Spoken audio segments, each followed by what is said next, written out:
BJP की प्रदेश कार्य समिति में 2 दिवसीय जो बैठक है आज से शुरू हो रही है और जयपुर के जेआईसीसी कन्वोकेशन सेंटर में ये बैठक हो रही है। और सबसे पहले बीजेपी प्रदेश अध्यक्ष सतीश पूनिया ने कार्य समिति से पहले प्रदेश अधिकारियों से बैठक ली और अब कार्य समिति की बैठक में बीजेपी नेताओं का महामंथन होना है। और 2 दिन तक चलने वाली कार्य समिति में मिशन 2023 पर मुख्य फोकस रहेगा। कल इस कार्य समिति को केंद्रीय गृह और सहकारिता मंत्री अमित शाह भी संबोधित करेंगे। अमित शाह इस दौरान 2 अलग अलग कार्यक्रमों को संबोधित करेंगे, जिसमें उनका पहला भाषण कार्य समिति के समापन सत्र में होगा, जबकि दूसरा भाषण बीजेपी के जनप्रतिनिधियों के साथ होगा। और बीजेपी के प्रदेशाध्यक्ष सतीश पूनिया के मुताबिक प्रदेश कार्य समिति बैठक में पार्टी की आगामी कार्य योजना, चुनावी योजना व पार्टी की मजबूती इत्यादि महत्वपूर्ण विषयों पर चर्चा होनी है।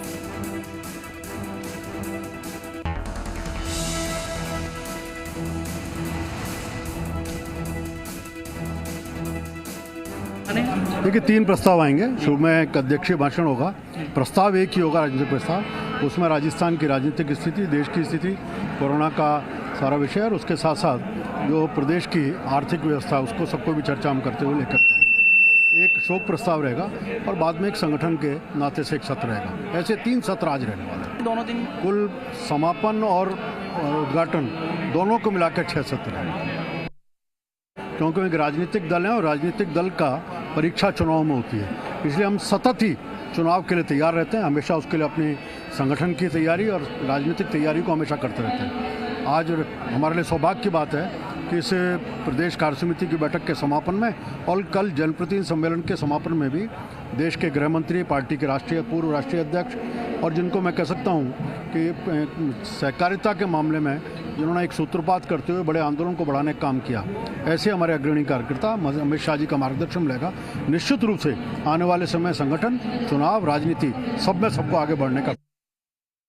अध्यक्ष पूर्व में रहे हैं और निश्चित रूप से राजनीति के चाणक्य कहे जाते हैं और आने वाले 2023 के चुनाव भारतीय जनता पार्टी प्रदेश में सरकार बनाए, इस निमित्त ये सब कार्यक्रम है। कार्य समिति तो निश्चित रूप से है ही और कार्य समिति में राष्ट्रीय नेतृत्व का जब उद्बोधन मिलता है तो एक ऊर्जा लेकर के कार्यकर्ता जाता है और वो जो ऊर्जा है वो सरकार बनाने में बहुत महत्वपूर्ण होती है। तो कार्यकर्ताओं में ऊर्जा देने का काम माननीय राष्ट्रीय जो हमारे गृह मंत्री है देश के, वो करने वाले हैं और उन्हीं को सुनने के लिए आज सब लोग यहाँ एकत्रित हो रहे हैं। जागरूकता राष्ट्रीय मुद्दों के ऊपर, एक सद्भावना पूरे राष्ट्र की तरफ, जनता के लिए सेवा भाव, इसको हमेशा जागृत करना पड़ता है। ये सब में होता है, लेकिन उसको एक दिशा देना, वो लोगों को फिर से ललकारना, चुनौतियों को स्वीकार करना, ये एक किसी भी टीम के लिए, संगठन के लिए बहुत ज़रूरी होता है। फिर संगठन के जो सबसे श्रेष्ठ जो लीडर्स हैं वो जब आकर ये करते हैं तो अपने आप शरीर के अंदर एक अलग स्फूर्ति जगती है। निश्चित तौर पर ऐतिहासिक समय पास में आ गया।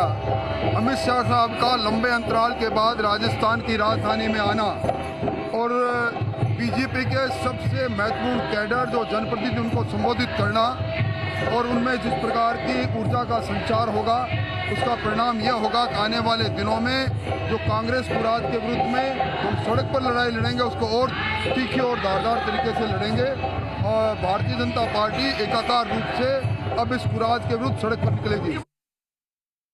राष्ट्रीय नेतृत्व के जो प्रमुख पदाधिकारी हैं वो मार्गदर्शन देने के लिए आते रहते हैं। उसी श्रृंखला में अमित शाह जी का कल का दौरा है। आज प्रदेश की कार्य समिति है और कल प्रदेश कार्य समिति को भी संबोधित करेंगे और जनप्रतिनिधि सम्मेलन है जिसमें सांसद भी हैं, एमएलए भी हैं, पूर्व सांसद भी है, पूर्व एमएलए भी है और 3 मुख्य रूप से निकाय प्रतिनिधि, सहकारिता के प्रतिनिधि और पीआरआई के, पंचायत राज इंस्टीट्यूशन के प्रतिनिधि विशेष रूप से सम्मिलित हो रहे हैं। तो ये भी एक महत्वपूर्ण सम्मेलन है और जो अमित शाह जी का मार्गदर्शन मिलेगा उससे निश्चित रूप से पार्टी मजबूत होगी, पार्टी का मनोबल और बढ़ेगा और मजबूती से काम करेंगे। तो एक बार फिर से बता दें कि अमित शाह 2 दिवसीय राजस्थान दौरे पर हैं और काफ़ी कुछ इसके मद्देनज़र क्यास भी लगाए गए हैं और इससे पहले मीटिंग्स का दौर लगातार जारी है, चाहे कार्य समिति की मीटिंग हो या फिर तमाम मीटिंग्स जो की जा रही हैं, क्योंकि अमित शाह की तरफ से जो संबोधित किया जाएगा तो उसको लेकर तैयारियां जोरों शोरों पर की जा रही हैं। कार्य समिति की बैठक में आगामी कार्य योजना क्या होनी चाहिए, चुनावी योजना क्या होनी चाहिए, पार्टी की मजबूती के लिए क्या कुछ होना चाहिए, इस पर जोर दिया जाएगा। शशि मोहन शर्मा हमारे साथ जुड़ चुके हैं लाइव। शशि मोहन, राजनीति के चाणक्य कहे जाने वाले अमित शाह अब प्रदेश में जब आए और उसके बाद ये माना जा रहा है कि एक नई स्फूर्ति आएगी, एकजुटता के ऊपर जोर दिया जाएगा और तमाम जो कार्यक्रम प्रोग्राम्स इसके मद्देनजर जो रखे गए, क्या कुछ जानकारी?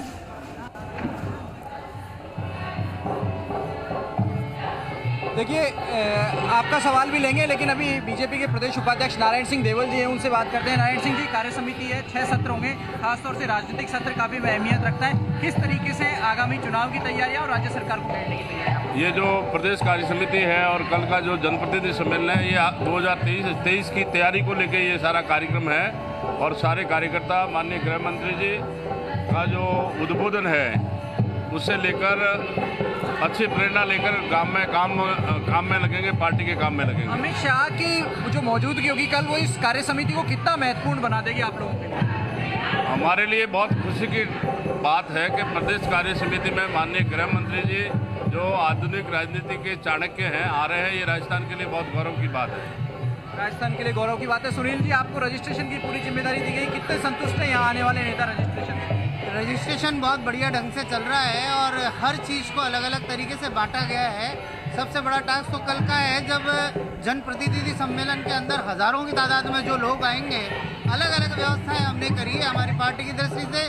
14 जिले जो हमारे अलग हैं, उसके हिसाब से हमने सबको रजिस्ट्रेशन का जिम्मा दिया है। सारस्वत जी, अजमेर के जनप्रतिनिधि भी यहाँ पर आए हैं, आप भी उनका प्रतिनिधित्व करते हैं, आपको एक नई जिम्मेदारी भी मिली है, लेकिन इस कार्य समिति में खासतौर से 2023 के लिए आप क्या सोचते हैं, क्या रणनीति रहनी चाहिए, क्या महत्व? 2023 का चुनाव भारतीय जनता पार्टी के लिए बहुत महत्वपूर्ण चुनाव है और प्रदेश की कार्य समिति एक प्रक्रिया के तहत वर्ष में 2-3 बार होती है, पर ये कार्य समिति जो हो रही है, ये हमारे कार्यकर्ताओं में, जिला अध्यक्षों में, जिला प्रभारियों में और पदाधिकारियों में एक ऊर्जा भरने वाली होगी।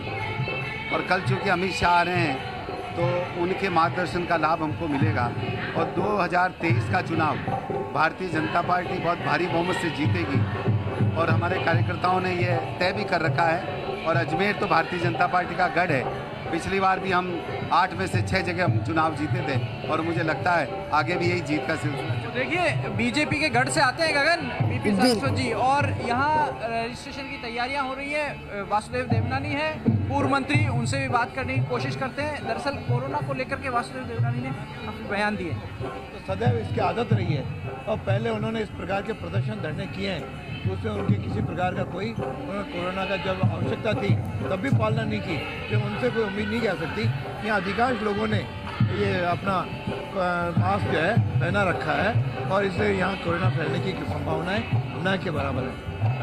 हमारे साथ राजनीतिक प्रस्ताव कितना अहमियत रखता है इस कार्य समिति में? दूसरे कार्य समिति का जो राजनीतिक प्रस्ताव है, ये आगामी दिशा और दशा को तय करता है, आगामी दिशा देता है कि हमारे कार्यक्रम किस ओर कदम बढ़ेंगे, तथा उसमें अब तक जो किया है उसका भी कुछ संकेत होता है। अब तक हमने ये किया, राजनीतिक परिस्थितियाँ प्रांत में ये हैं उसका उल्लेख होता है और राजनीतिक परिस्थितियों के उल्लेख के बाद आगामी दिशा तय होती है। अभी किरोड़ी लाल मीणा आए थे तो वो कह रहे थे मीडिया में जो चेहरों को लेकर के कयास लगाए जाते हैं वो भी थम जाएंगे इस कार्य समिति की बैठक के बाद। ऐसा नहीं है, ये तो उनका व्यक्तिगत ख्याल होगा या पॉलिटिकल ख्याल होगा, बाकी इससे किसी प्रकार का, यहाँ सभी हम लोग एक साथ हैं और सभी एक साथ मिलकर के कार्य समिति का बैठक कर रहे हैं, उसमें विचार विमर्श भी होगा और ये कांग्रेस के जो सपने हैं वो सब धराशायी हो जाएंगे। जो इसमें सुराग देख रही है उधर अपने घर में बैठे शीशे के महल में बैठ करके पत्थर न फेंकें, ये उसके हित में है। 2023 की तैयारी तो कर रहे हैं, लेकिन क्या चेहरे को आगे रख करके लड़ेंगे या बिना चेहरा आगे लेकर के जाएंगे? हमारे यहाँ चेहरा केंद्रीय संसदीय बोर्ड तय करता है, इसलिए जब भी उसकी लगेगा तो तय करेंगे। और साधारणतया हम बिना चेहरे के, मोदी जी का चेहरा हमारे सामने सबसे बड़ा चेहरा है, इसलिए मोदी जी का चेहरा और कमल का फूल लेकर के हम 2023 में जाएंगे। उधर कांग्रेस भी एक रैली की तैयारी कर रही है बड़ी 12 तारीख को। कांग्रेस की रैली तो इसलिए हो रही है कि महंगाई जो सबसे ज़्यादा राजस्थान में है इसलिए उनको लगा कि दिल्ली की तुलना में राजस्थान में प्रदर्शन किया जाए।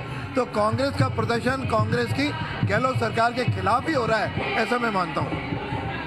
देखिए गगन, वासुदेव देवनानी को आपने सुना, उन्होंने कहा कि कांग्रेस का प्रदर्शन कांग्रेस के खिलाफ ही हो रहा है। जी। देवनानी के साथ में आप देखते हैं सुरेंद्र सिंह जी हैं, वो भी नगर परिषद के सभापति रहे वहाँ पर अजमेर में, और कार्यकर्ताओं के नेताओं के सिलसिला आने का लगातार जारी है। और ये देखिए रजिस्ट्रेशन टीम है और बीजेपी के पूर्व प्रदेश अध्यक्ष हैं अशोक परनामी, वो कुछ कह रहे हैं, उनसे बातचीत करते हैं।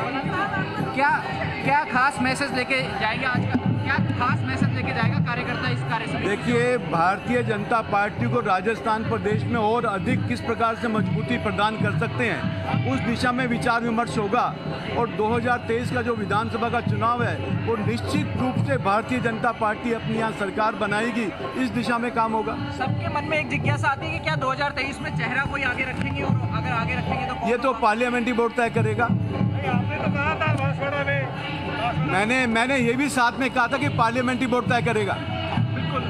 तो देखिए गगन जी, परनामी बीजेपी के पूर्व प्रदेश अध्यक्ष, जिन्होंने पिछले दिनों ये बयान दिया था कि वसुंधरा राजे 2 बार मुख्यमंत्री रह चुके हैं, लेकिन साथ ही वो ये भी कह रहे हैं कि पार्लियामेंट्री बोर्ड तय करेगा कि कौन आगे पार्टी का नेतृत्व करेगा, कौन चेहरा होगा चुनाव के समय में। बिल्कुल, राजनीतिक जो मायने हैं अमित शाह के इस यात्रा के निकाले गए हैं, लेकिन अगर दूसरी तरफ बात की जाए, क्योंकि कुछ ही वक्त बस बाकी बचा है, क्योंकि एयरफोर्स स्टेशन पर पहुंच जाएंगे, 2:30 बजे का वक्त था।